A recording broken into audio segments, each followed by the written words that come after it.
May mga nagtanong sa akin kung ano yung marirecommend ko na halaman na tatagal ng generations. Pinang-display as houseplants, maaaring ilagay sa malapit sa pintuan. Yung mga dahon po niya mamula-mula kapag nasisikatan ng araw. Ganun pa man po kapag pinasok siya sa loob at kapag yung inyong pinaglagyan ay hindi direkta sa lupa or isang paso lamang. Hello everyone! This is Sir Misunalpi ni Dino Park and Eco Garden and welcome back sa ating YouTube channel! And for today's video, ano nga ba pag-uusapan natin? May mga nagtanong sa akin kung ano yung marirecommend ko na halaman na tatagal ng generations. At sabi ko nga, itong mga halaman na ito, yung nagpasalin-salin.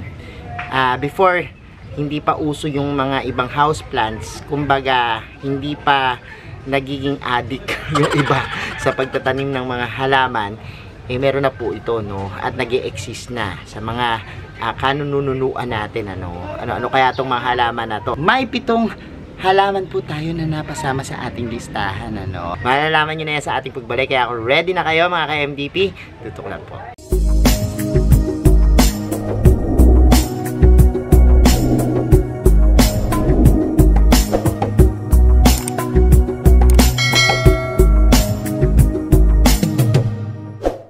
And we're back mga ka-MDP, matatandang halaman. Yan yung tawag ko sa mga halaman na talaga namang inabutan ko na sa aming bakuran ever since pa, Actually marami naman po ito, at nakadepende naman sa inyo kung gaano talaga itatagal ng houseplants nyo, Itong mga halaman na nasa listahan natin, pwede sila sa loob ng bahay na ipapasok, at the same time pwede rin sa labas, at tumatagal sila.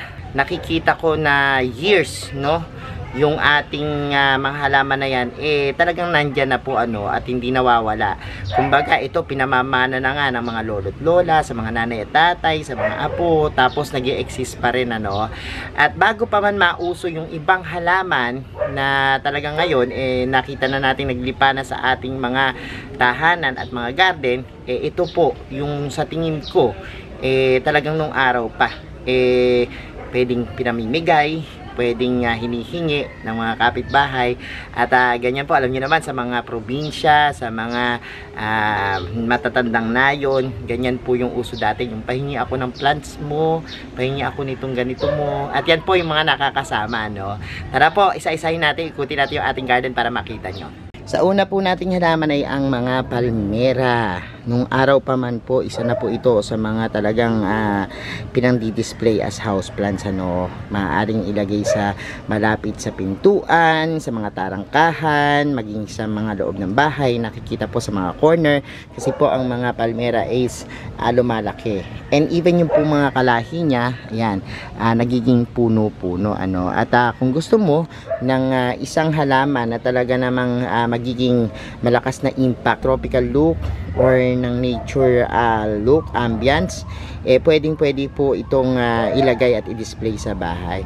Ang mga palmera po ay mayroong mga maraming dahon, yan, na talaga namang nagpapaganda, yung kanyang tubo, pati po yung kanyang mabiberdeng mga dahon, talaga pong nagbibigay ng malamig na kondisyon sa ating mga paningin, Yan po yung palmera na isa po sa mga masasabi nating matatagal yung buhay, Sa pangalawa naman po nating halaman ay ang mga Japanese bamboo. Ang mga Japanese bamboo po, isa rin po yan sa mga halaman na inaabot ng henerasyon, Kapag ito nga po nakadirekta sa lupa, talagang mayabong na mayabong, At ang ganda po kasi niyan dahil yung mga dahon niya is tabi-tabi at dikit-dikit, na nagbibigay sa atin ng maaliwalas at magandang pangitain. Ito pong mga Japanese bamboo ay may marami ring benepisyo, dahil ito ay kapamilya ng mga Dracena. Maganda po yung pag-absorb niya ng mga dumi sa hangin, and even po yung mga nakakalasong mga particles sa hangin, kaya po nitong i-absorb. Isa po ito dun sa mga nakikita na natin na dati pa, na nakatanim na sa mga bakuran, at madali po itong paramihin. Kakat nyo lang po through stem at itutusok, madali na po siyang tumubo, Kaya naman sa pagdaan ng panahon visible po lagi. Sa pangatlo naman po nating halaman, ito pong fortune plants. Nakakita na ba kayo ng halaman na parang mga wood ang tubo o parang mga yan, trunks na, no?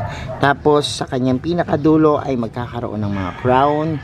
At yung mga crown na yan ay lalaki at magiging malalaking dahon, Yan po yung ating tinatawag na corn plant o tinatawag ding Dracena fragrans. Ito pong ating fortune plants, Humahaba po yung kanyang dahon ng mahaba. At napakaganda po kapag ipang di-display dahil yung kanyang tuwid na forma pwede pong pang corner, At the same time, yung kanya naman pong pinaka crown na ang ganda ng tubo nagbibigay po ng magandang attraction sa ating mga bahay.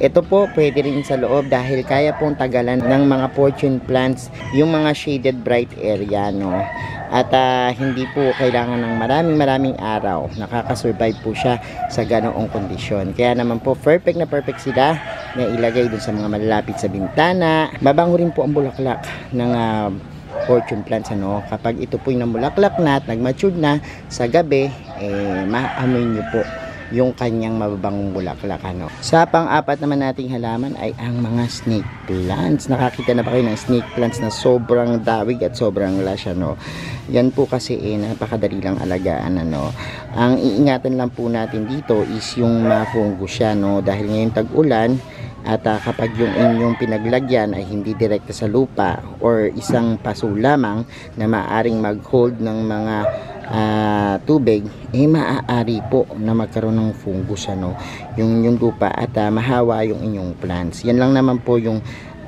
nagiging problema niya. Pero as long as na yung kanyang pong pinaka roots ay matigas pa, maaari nyo pang masurvive yan, Pero sabi ko nga, dahil ang snake plants ay isa sa mga halaman na napakadaling alagaan at mapagpatawad, kumbaga kung ma-overwater ka, hindi kagad mabubulok yan, maliban na lang kung mababad, isa po yan sa paboritong alagaan, At dahil nga po dun sa kanyang magandang tayo na sumisimbolo ng growth at yung kanyang kulay na madilaw na parang animoy ginto ay kaperahan po yung simbolismo. Sa panglima naman nating halaman ay ang mga tea plant. Ito po ay talagang tumatagal, Dahil kapag halimbawa po nag-cut kayo ng tea plant, susuloy at susuloy po yung maraming panibagong babies, Kaya naman po mabilis mapadami. Ang tea plant po tinuturing na lucky wishing plants, Dahil pinaniniwalaan na kapag humiling ka dito ay matutupad ang iyong mga pangarap at ginagamit yan sa mga iba't ibang tradisyon sa iba't ibang parte ng mundo. Maganda po yung kulay ng tea plant, dahil yung mga dahon po niya mamula-mula kapag nasisikatan ng araw. Ganun pa man po, kapag pinasok siya sa loob, magsusurvive siya, Nakakabuo po siya ng kulay green na dahon. At the same time, maaari po itong maging dark at pumula kapag nabibigyan ng enough na sunlight. Sa pang-anim nating halaman, ito pong Schefflera, o umbrella plants na tinatawag. Alam ko pamilyar na pamilyar kayo dito dahil tinatawag rin itong 5 fingers, makikita po natin yan na nakatanim sa ating mga bahay at kung tumubo ito ay napakadami, nagsasanga-sanga rin po siya, at kapag kumapal po ito, maaari din pong ikat, at itusok lamang, mabubuhay na po siya. Isa po sa mga halaman na may marami ding benepisyo ang mga Schefflera. Pinaniniwalaan din po na ito ay nagsisilbing proteksyon dahil sa kanyang hugis pa yung na dahon. Sinasabing ito ay nagiging proteksyon natin sa mga evil spirit, o mga negatibong enerhiya na pumapasok sa ating mga tahanan. Maganda po ang Schefflera, at itong Schefflera may mga iba't ibang varieties din po. May variegated po at may iba't ibang kulay, pero isa po dun sa mga talagang dati pa na nandiyan at nag-i-exist, ito pong kulay green na Schefflera, bago pa man lumabas yung mga variegated, nandyan na po siya at talagang inaalagaan na as house plant. At sa huling-huli po nating halaman, ito pong mga potos, Ang mga potos po talagang alam natin na maganda siya na ipang display sa mga bahay, mapa tubig, mapa lupa, nakahang, naka-pole, maraming pwedeng gawin sa kanya. At isa nga po ito sa talagang nakikita natin as water plants minsan sa loob ng bahay. Even po nung mga kabataan ko, talagang nakikita ko na siya na pinadadala sa mga eskwelahan para ipang-project at gawing palamuti as indoor plants, no? Pero ngayon po na talagang naging in demand yung mga halaman, mas nabigyan pa po ng atensyon itong mga photos.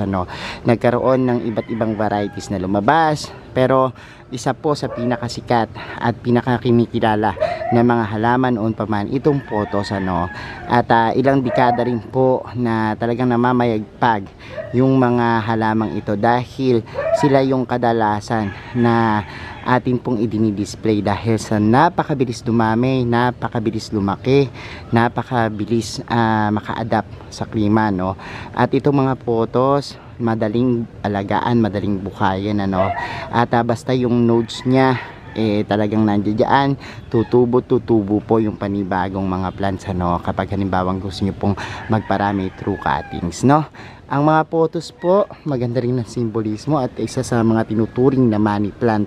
Kaya naman po, ang iba, talagang ito yung paboritong i-display dahil nag-a-attract siya ng positivity and wealth na rin. So ayan mga ka-MDP, napanood nyo na po yung ating vlog for today at nakita nyo na po yung mga halaman na yan. Kaya kung interesado kayo dun sa mga halaman na pangmatagalan, pwede nyo pong i-consider itong mga plants na to. Actually, marami pa po yan na mga matatagal yung buhay, Sabi ko nga po sa inyo, nakadepende lang din po sa inyong mga pag-aalaga yan, kung talagang tatagal yung inyong mga halaman. Pero ito pong mga to, subok at guaranteed na talaga namang pamimigay at minsan taon-taon na yung inaabot, ng kanilang buhay. So, ayan, thank you so much mga ka-MDP sa inyong panonood. Sa lahat na nagla-like, nag-share at nagko-comment sa ating mga videos. Sa mga hindi pa po nag-subscribe sa ating YouTube channel, kung bet na bet yung po ganitong usapan, plants and gardening, mag-subscribe na po kayo. Huwag nyo pong kalimutang i-hit yung notification bell para laging updated sa aming latest uploads. Pati po sa iba't iba nating social media account, sa ating TikTok, Instagram, Facebook pages, search lang po Hermy Sunaho or Mini Dino Park and Eco Garden, makikita nyo na yan. Salamat ng maraming mga ka-MDP, and this is Hermy Sunaho, nagsasabi sa inyo ng happy planting. Bye-bye!